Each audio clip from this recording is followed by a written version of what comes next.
When you talk to guys about how they misrepresent themselves on apps, the number one thing that they do is the kind of bait and switch of pretending that they want a relationship, but then coming to say that they're not ready, they don't want one.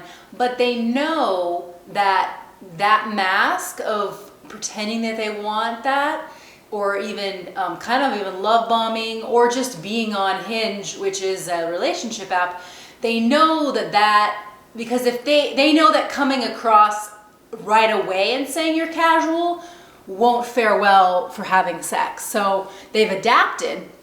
Like people say, like they've said things like jokingly about like fuckboys mutating into the form that they need to take as things evolve.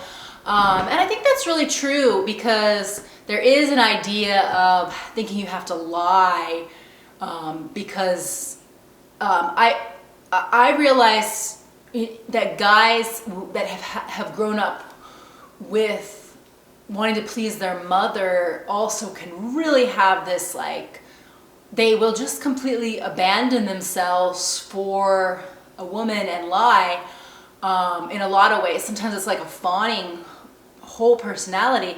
And the thing that paradoxically builds the most trust is just owning and having an insane amount of honesty. And I wanted to share a story about that.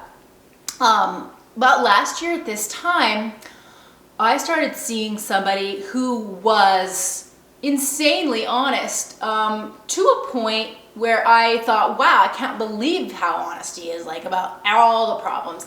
For instance, he came right out with, like, I have a DUI, I'm not over my ex, I'm depressed, every day I wake up and I want to have sex, and I want to basically use feminine energy, but I don't want to commit to it. I don't want the responsibility of a relationship.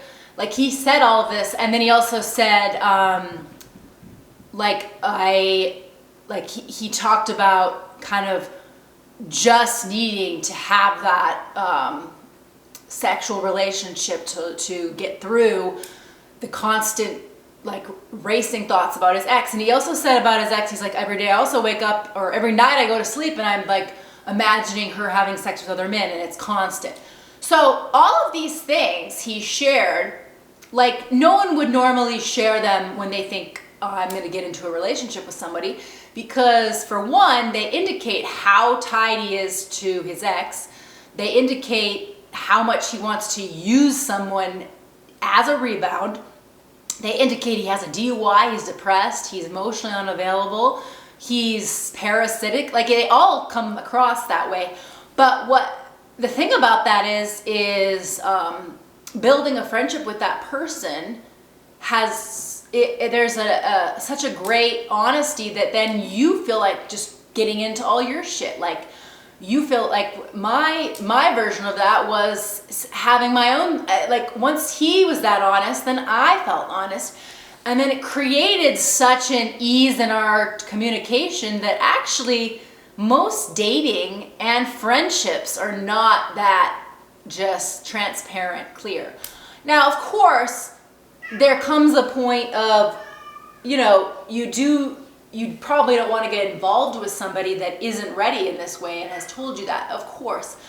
But there's a better foundation in that level of honesty than there is somebody that's doing the bait and switch, that's playing a role, that's caught in their mask, and then the mask drops in 3 months or maybe sooner, and then you just think, well, that person's a lie. You don't have any trust with them.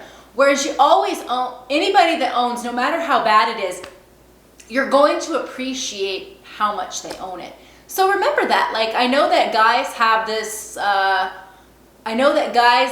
because they say, they like even the same guy I was talking about was like, oh, I wish we could just be honest on the apps, or I wish women could just have sex like men so that I could so I could just, like, kind of have this rebound sex I need to get over my ex.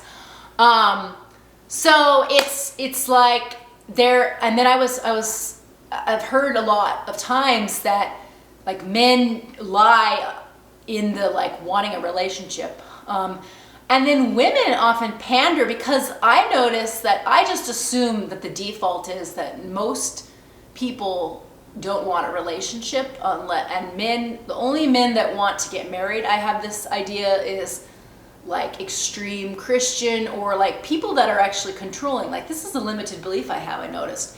And then I have that belief, so I think that I think putting the phrase figuring out my dating goals is like a great loose phrase. No, that is literal bait to the most unavailable people. And so I had to realize I had to actually own that I want a long-term partnership. It's like I didn't want to say that either because I didn't want to be trapped with what I perceive as somebody that is controlling, which is weird that I have that association. Like, that's my own weird limited belief and my own unavailability. So try telling the truth. I mean, we've already played so many cards in dating, might as well play this new